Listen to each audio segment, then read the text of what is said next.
Please remember to hit that like button, comment down below, subscribe to the channel if you haven't already, and share this video. Also, in the description of this video, you can find our compiled link.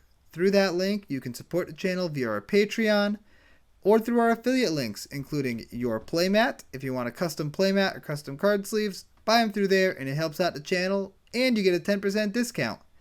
And through our TCG Player affiliate link. If you're going to buy cards, buy them through TCG Player and it helps out the channel.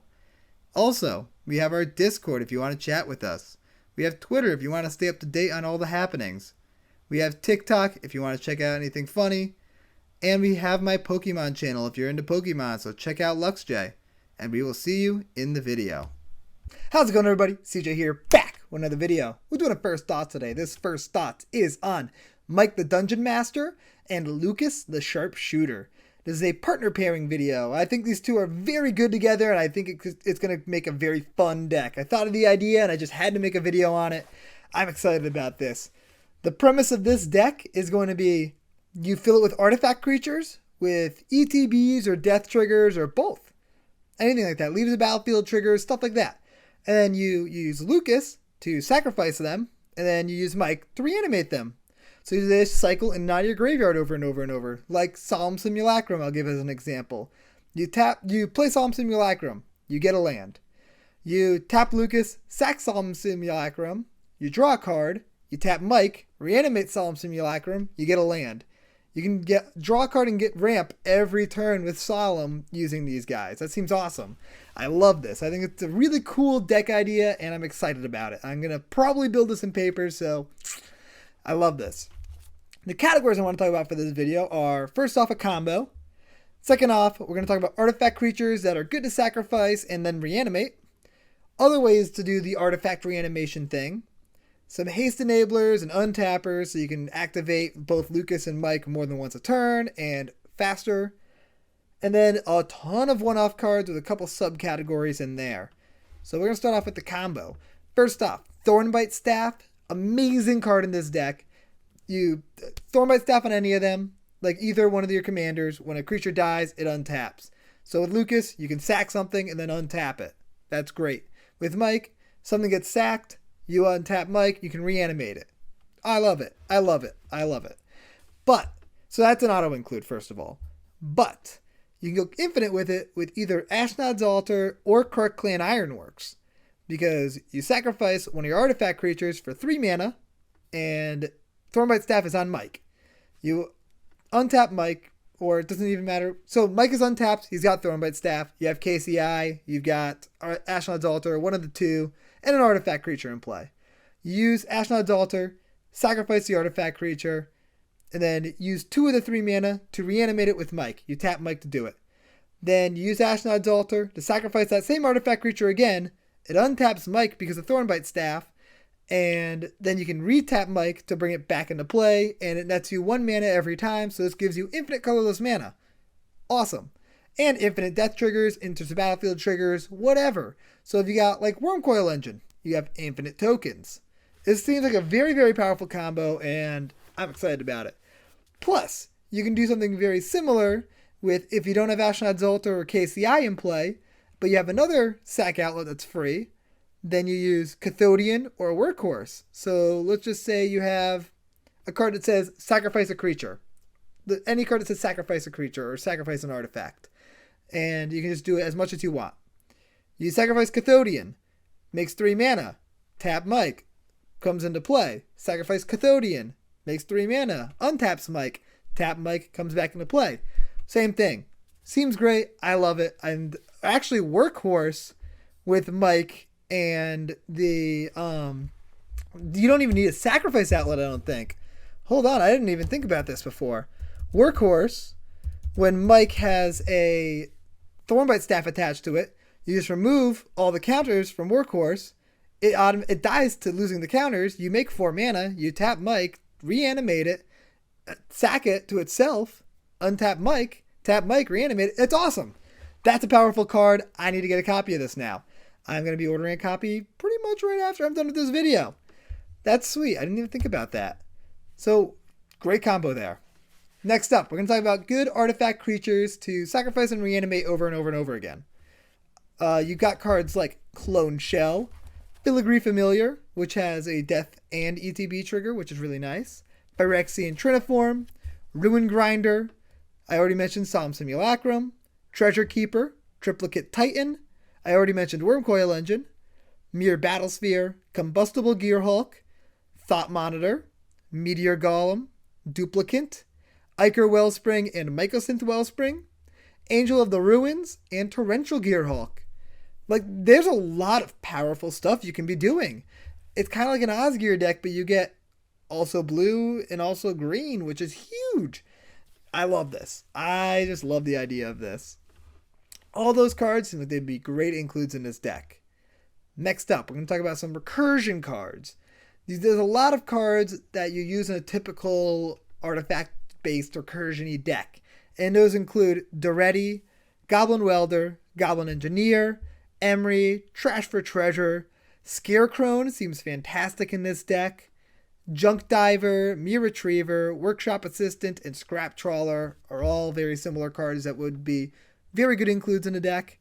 And then you also have Dance of the Manse, which could be a pretty fun little throw in there. I like that idea. Next up, we're going to talk about some haste enablers.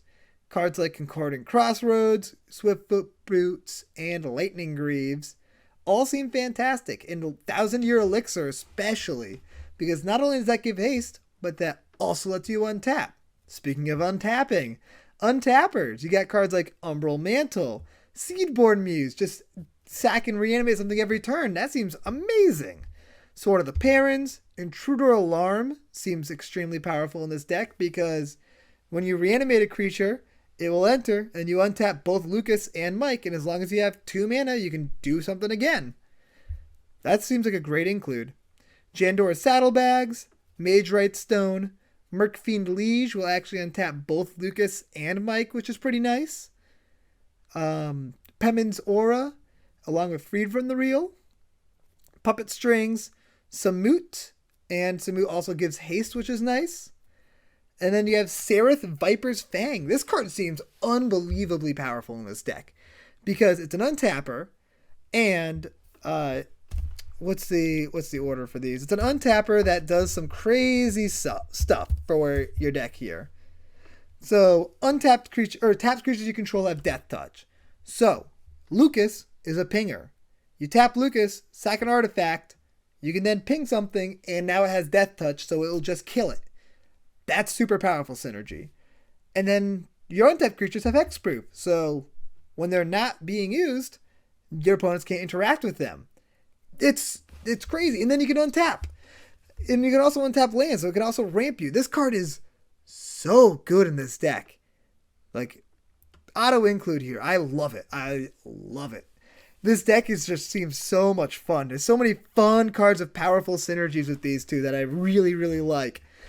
Like Sereth, and like Seedborn Muse, and like, what was the other one that I was talking about? Thornbite Staff. Oh, I love this.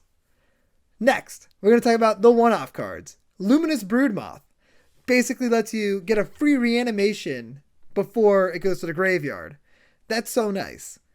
You've got a bunch of cards that trigger when creatures enter the battlefield under your control. So you got cards like Aura Shards, Blessed Sanctuary, Guardian Project, Lonus, and Soul of the Harvest. All of those can provide you a ton of extra utility, just like card draw with Guardian Projects and Soul of the Harvest. Lonus can create more artifact tokens for you. Aura Shards, you can blow stuff up, and Blessed Sanctuary just gives you tokens and a little protection. I love it. Next up, some Death Touch cards, because, like I mentioned with Sereth, Lucas is a pinger, so if you give him Death Touch, he will kill whatever he pings. So you have cards like Basilisk Collar and Gorgon's Head that seem like fantastic includes.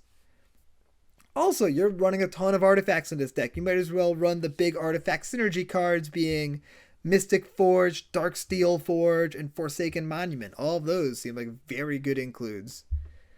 Master Transmuter seems pretty sweet. You can return a creature to your hand that's got an ETB. An artifact creature with an ETB, return it to your hand, and put a bigger one in the play. And then you can replay the other one later. That's great. Ethereum Sculptor, Foundry Inspector, and Joyra's Familiar all make it so your artifact creatures will cost less mana. Nice. You have Tashar, which seems amazing in the deck because it's all about recurring stuff. And it's all about artifacts, which happen to be historic. So you can just be like running out all these historic cards and reanimating them back from your graveyard after you sacrifice them. That's awesome. Super cool synergy there. Oswald Fiddlebender gives you another artifact sack outlet that lets you pull artifacts from your deck into play. That's going to give you some very good synergies as well, because you can just go up the chain and a tutor getting stuff into play that you're going to want into play, and putting stuff in the graveyard that you want in the graveyard anyways. You can sacrifice something to Oswald and then reanimate it with Mike, and so you end up with both the original card and whatever you tutored for in play. That's great. You have some ways to draw cards, including Lashiel Clockwork Scholar, Joyra, whatever her name is, and Vidalcan Archmage. All of those will draw you tons of cards because of all the artifacts you're playing. Storm the Vault can end up tapping for 1,000,000 mana. Fantastic. Shimmermere, do everything at instant speed. That's always great, especially because Lucas and Mike can be activated at instant speed. So you just turn 2, Lucas, turn 3, Mike, turn 4, pass the turn. End step, flash in you have to have this thing in play, Shimmermere. So you ramp at some point, You end step, flash in Solemn Simulacrum, tap, sack Solemn Simulacrum, tap, reanimate Solemn Simulacrum, untap, boom, good stuff. Then you got some clones that work really well in this deck because they're artifacts.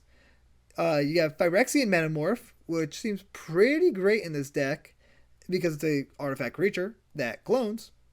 And then Sculpting Steel. It's not an artifact creature, so you can't reanimate it with Mike, unfortunately, but it's still going to give you a lot of utility, and I think it's still worth running. But Phyrexian Metamorph is very much worth running. Osgir seems like it could be a cool card to just include in the deck if you're if you have stuff stuck in your graveyard because you can't reanimate it because it died a couple turns ago and Mike's not going to trigger for it. Use Osgir to bring it back. Seems good. And then Summoning Station. Summoning Station just reads this card is going to combo off with something. Whenever an artifact is put into a graveyard from play, you may untap it, and you can tap it to put an artifact creature into play. So a sack outlet, boom, this thing can just tap and untap infinitely.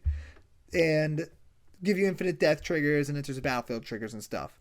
But you're going to have a lot of stuff coming in and out of your graveyard anyway, so even without going combo-y, this can just provide you a lot of tokens, which seems pretty nice.